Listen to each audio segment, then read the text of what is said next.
गंगा स्नान का भी महत्व है इसमें। गंगा का तो सदा सर्वदा महत्व है, चाहे ग्रहण हो या न हो। कलयुगे उसमें हमारे यहाँ 300 योजन तक भी यदि गंगा का स्नान करके अपने घर में भी स्नान किया जाए तो उसको गंगा का स्नान कहा जाता है। गंगा गंगे तीयो योजनानाम सतेरपि उच्चते सर्वपापेभ्यो विष्णु लोकम सपह्यते। जो गंगा गंगा कहकर के अपने घर में भी सादे जल से स्नान करता है तो 300 योजन तक है, यानी 1200 किलोमीटर तक यदि गंगा गंगा कह के स्नान किया जाता निश्चय से गंगा का मिलता है स्नान का, और उसको विष्णु लोक की प्राप्ति होती है। ऐसा हमारे साथ हुआ, इसलिए गंगा का तो बड़ा महत्व है। तो ये नहीं कि ग्रहण पे ही जाए। गंगा कलयुगे गंगा सिद्ध, कलयुग में 3 दिन प्रसिद्ध। क्या क्या? कलौ चंडी विनायको, कलयुग में भगवती चंडी और भगवान गणपति और इन चीजों से यदि किसी कार्य को सिद्ध करना है, यदि किसी को सिद्धि प्राप्त करनी है तो उसको निश्चय ही गणपति का, चंडिका का और गंगा का सेवन करना।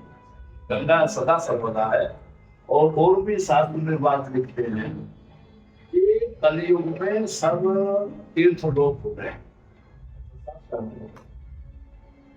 कलयुग में सर्व तीर्थ लोक हो गए, केवल गंगा ही ऐसा तीर्थ होगा इसमें जाने के बाद प्रत्यक्ष फल की प्राप्ति। गंगा गंगे योजना नाम से उच्चते सर्वपापेभ्यो विष्णु।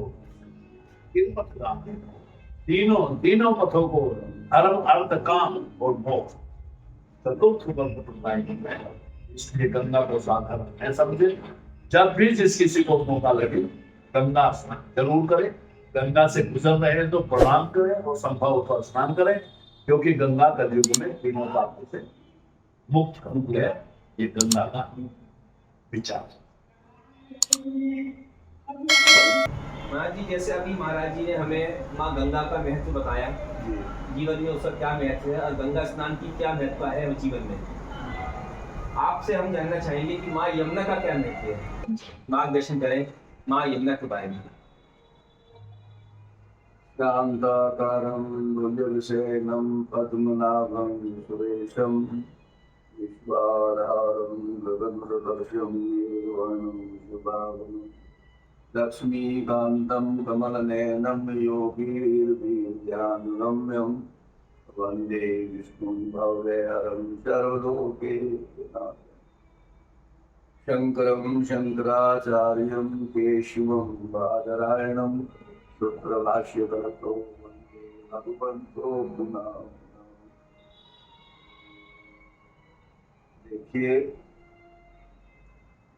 जो यमुना जी हैं वो इस कली काल में यम की प्राण को समाप्त करने की उनके अंदर सामर्थ्य। यम की जो पीड़ाएं होती है ना, जो पट होता है, उनको जो है समाप्त करने की और मैं आपको एक महापुरुष का कथन बताता हूँ। हमारे पूज्य दादामूल शंकराचार्य स्वामी श्री प्रसन्न महाराज से किसी ने प्रश्न किया कि महाराज जी, गंगा जल और यमुना जल में क्या फर्क है? कहते कि भाई गंगा जल तो जो है वो अमृत है, वो जल नहीं, वो तो अमृत है। और यमुना जल जल है, यानी दोनों की जो महिमा बताई, गंगा जल को तो अमृत तुल्य है और गंगा जैसी महिमा यमुना जी की महिमा करता है। और उसका जो जल जाता है वो गंगा जल है। समझ रहे नहीं? उसकी महत्व में बताई गई है, अमृत बताया गया। हाँ, उनकी महत्ता बिल्कुल अमृत देखी है, ठीक है ना। गंगा और यमुना में कोई फर्क नहीं है। ये तीनों ही गंगा यमुना पूर्ण है। यमुना की भक्ति देने वाली है। और महाराज जी बताए रहे थे कृष्ण प्रसाद तालीम ली है। और कुछ संतों का तो जो वास होता है वो गंगा और यमुना के किनारे ही आपको अधिकतम मिल जाएगी। इसका यही रीजन होता है कि यहाँ यमुना जी के किनारे से जो है या कोई जल के किनारे से मानव को जो है शुद्ध ऑक्सीजन की प्राप्ति, वायु जो है शुद्ध होती है। तो हमारे जीवन पर बहुत बड़ा प्रभाव है। ऐसे ही चंद्रमा का सूर्य का हमारे जीवन पर बहुत प्रभाव है। अगर सूर्य ने निकले देखते भी तो कैसे हो जाता है?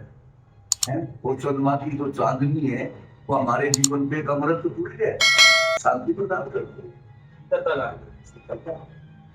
लेकिन मान जैसे एक है, हम देखते हैं कि अगर भगवान कृष्ण के देखें तो वो यमुना में ही उन्होंने क्रिया करी। जी जी जी।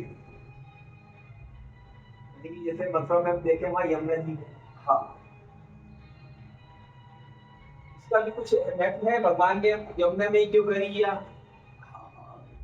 प्रभाव होता है। ऐसे कैसे प्रभाव कैसे प्रभाव है?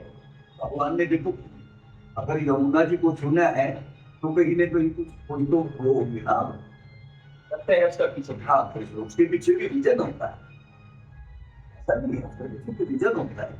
अच्छा, उन्होंने कई बातें और भी देखी तो सामर्थ्यवान थे कि जैसे भाई विश्व वो कालियानाग विश्राम का जो भारत उसमें रह रहा था उसका दल को दमन किया। भाई जिससे दूषित जल दूषित ना हो। अगर वैज्ञानिक विधि से भी देखा जाए तो मतलब जल की शुद्धि के लिए भगवान ने यमुना जी के जल शुद्धि के लिए भी कार्य इससे प्रत्यक्ष ये कालियानाग का रहना करना लीला भगवान ने की। हाँ, लीला जो है उनकी लीलाओं में जो है जन कल्याण का जन हित। माँ गंगा माँ यमुना हमारे जीवन में मधुरता लाती है और उद्धार करती है जीवन। हाँ, मुक्ति का मार्ग है एक तरह मुक्ति से का कि आखिरी पड़ाव हमारा गंगा यमुना ही है जहाँ मुक्ति हमें मिलेगी। वेद भी यही गाइड करता है।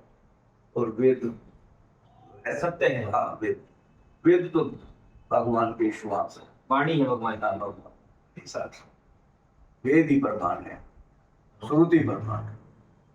उसमें कोई व्याख्या करने की समझाने की जरूरत नहीं है, वो तो अपने आप में एक व्याख्या है। अगर वेदोक्त जीवन जिएंगे तो मानव का ये लोग और लोग दोनों से। For more informative video, subscribe to our channel. Thanks for watching.